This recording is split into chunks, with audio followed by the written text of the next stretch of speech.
دیکھو نا میرے محترم سامعین، جب ہم کوئی خاص ماڈل کا موبائل فون خریدنا چاہتے ہیں تو ہر دوسرے بندے کے پاس وہی ماڈل نظر آنے لگتا ہے۔ کوئی خاص ماڈل کی گاڑی لینے کا ارادہ کریں تو ہر دوسری تیسری گاڑی اسی ماڈل کی سڑک پر نظر آنے لگ جاتی ہے۔ ایسا نہیں کہ وہ موبائل یا گاڑی پہلے مارکیٹ میں موجود نہیں تھے، دراصل ہمارے تخیل اور سوچ کی توجہ ان کی طرف نہیں تھی۔ جب ذرا توجہ کی تو ہر طرف ویسے ہی ماڈلز نظر آنے لگ گئے۔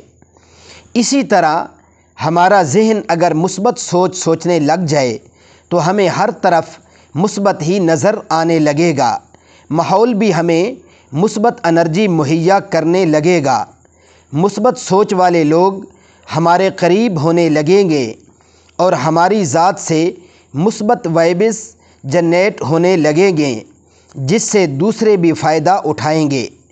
اپنی سوچوں کو منفی سے مثبت ڈائریکشن پر لائیں تو انشاءاللہ العزیز شکر کی کیفیت حاصل کرنا مشکل نہیں رہے گی، اور جو اپنے رب کا شکر ادا کرتا ہے وہ رب تعالی اسے مزید نواز دیتا ہے۔